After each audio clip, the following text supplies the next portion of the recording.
The life in the mind. The conventional way of looking at the human brain is to see it as an intricately wired calculating machine, receiving inputs of information from those regions of the outside world for which it has been structurally equipped with receptors, then either storing the information for later retrieval or sending it along from one center to another for immediate processing and action, depending on the circumstances.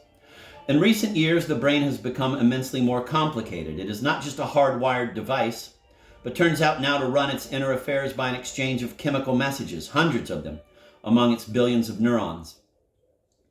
It has become the custom in recent years to refer respectfully to this awesome device as the most complicated and elaborate of all structures in the universe, perhaps even including the universe itself. Indeed, there are some who suggest that the universe itself would not exist without it, that the only reality is what the human brain perceives as reality, like that falling tree in that earless forest. Black holes only exist because we observe them into existence. This view fits with the prevailing notion that all of nature is itself an immense machine, having started itself up some 3.7 thousand million years ago as an unaccountable single prokaryotic cell, maybe having been preceded by strands of RNA in possession of the enzyme-like properties recently assigned to certain configurations of RNA, finally learning how to make proper proteins in a proper cell membrane, and these things having been followed much later on by symbiotic arrangements among prokaryotes, resulting in proper nucleated cells of our kind, and followed then as the night the day by the burst of a metazoan life culminating at long last in all of us and all our proper brains.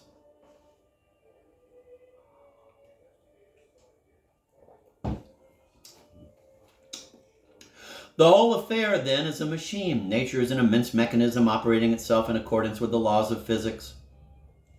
We and our brains are working parts of the machinery, having made our appearance here and having our existence because of the operation of those laws set in place on what we like to see as the pinnacle by the beneficent operation of chance and quantum mechanics.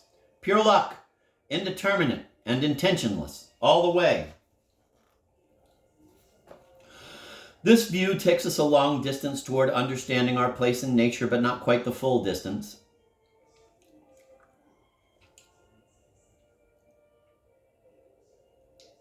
We are still stuck with the problem of consciousness, and because of this not quite settled matter, we are stuck as well with the incessant questions with which our consciousness continues to plague us and disturb our sleep, for which also, by the way, we do not have a good explanation. Questions like, are we the only creatures on the whole planet with real consciousness?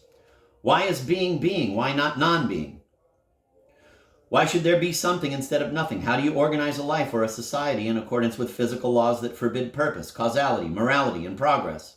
Especially when you have to do so with brains that stand alive with these very notions. Where's the fun in it?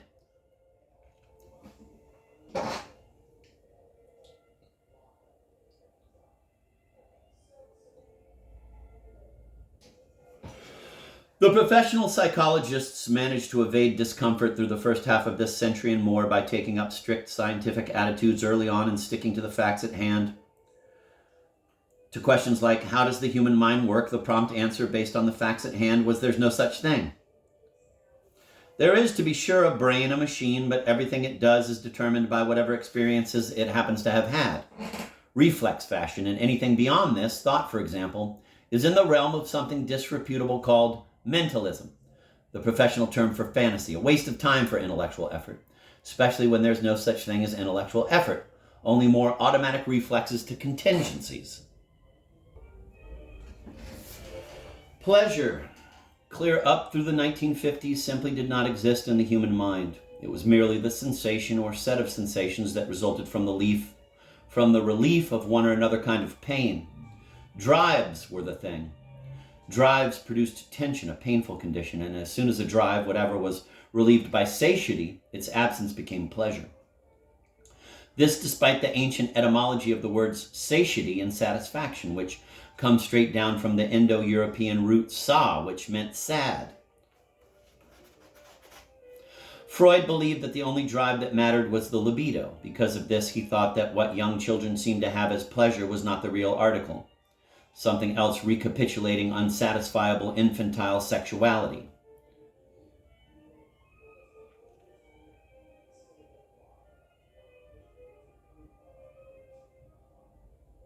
The behaviorists had lists of other drives, but they were no better than Freud at accounting for fun, much less allowing it into their systems. And then in the early 50s, a series of experiments on rats was begun by James Olds and his colleagues that should have changed everything about our view of the mind, but hasn't yet. I've been reading my way through the decades of neurobiology launched by Olds in 1953, and that is what I propose to talk about. Like a good many other important scientific observations, this one was made by accident in the course of looking for something different. Olds was interested in using the techniques devised by W.R. Hess of Zurich for localizing various cerebral functions by stimulating electrodes implanted permanently in one part or another of the living animal brain. Magone had shown earlier that the technique could be used for studying the sleep and wakefulness centers in the reticular substance of the lower midbrain, and James Olds intended to follow up on this work. By a stroke of luck, and an instrument bent slightly out of shape, his electrode ended up in a narrow bundle of fibers near the midline, long known to neuroanatomists as the medial forebrain bundle.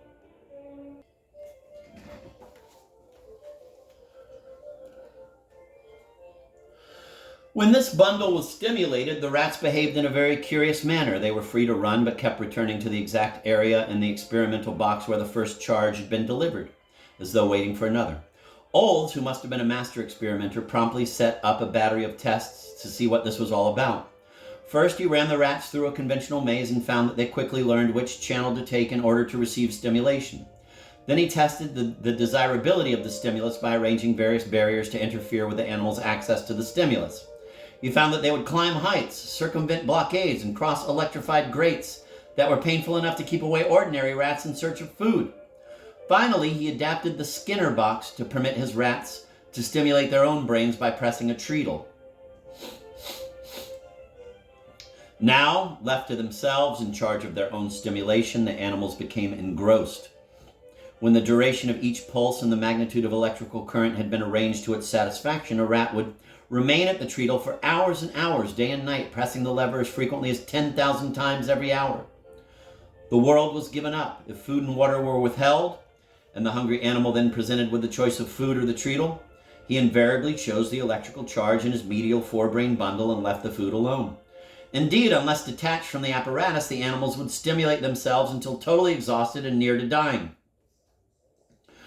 The phenomenon was unlike any other reward system previously studied. It seemed wholly unrelated to the drives to satisfy hunger or thirst, unconnected to sexual arousal or satisfaction. There seemed to be no such thing as satiety, nor did the response result in anything like genuine addiction.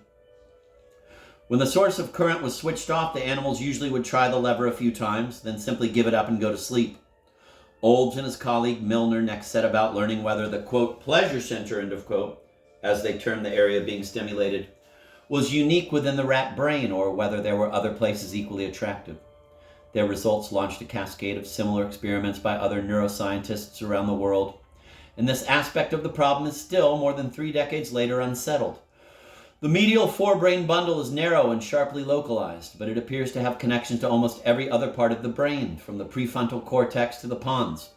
Most people now agree that similar, though less spectacular, responses can be obtained by stimulating electrodes placed in the frontal cortex, the hippocampus, the medial region of the thalamus, the anterior part of the locus ceruleus, the nucleus accumbens, and several other places.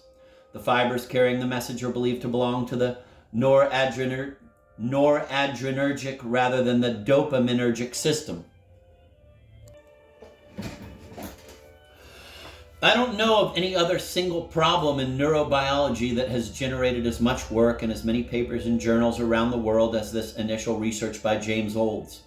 The literature up through the late 70s fills hundreds of lines in Index Medicus, and I have collected as much of this as my secretary and I have been able to locate in nearby libraries.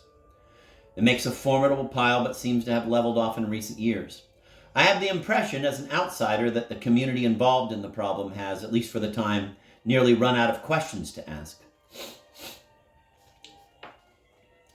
The rat is not alone in possessing a pleasure center, or better, centers.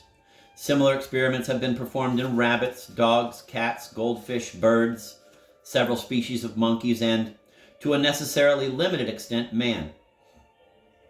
John Lilly reported sinking an electrode into the brain of a dolphin and eliciting the same behavior, which comes as a great surprise considering that the dolphin is, to begin with, or I have always thought so, as filled with pleasure as an animal can be. The outcome in each species has been essentially the same. There are tracts in the vicinity of the medial longitudinal bundle and less responsive places in other locations where stimulation causes a sensation that the animals like very much and wish to have repeated as frequently as possible. It is not the release of endorphin, since naloxone has no effect on the phenomenon. There are also other regions, some of them very close to those eliciting pleasure, that produce aversive reactions resembling the response to pain or danger, but these seem to be totally unrelated to the tracts conveying pleasure.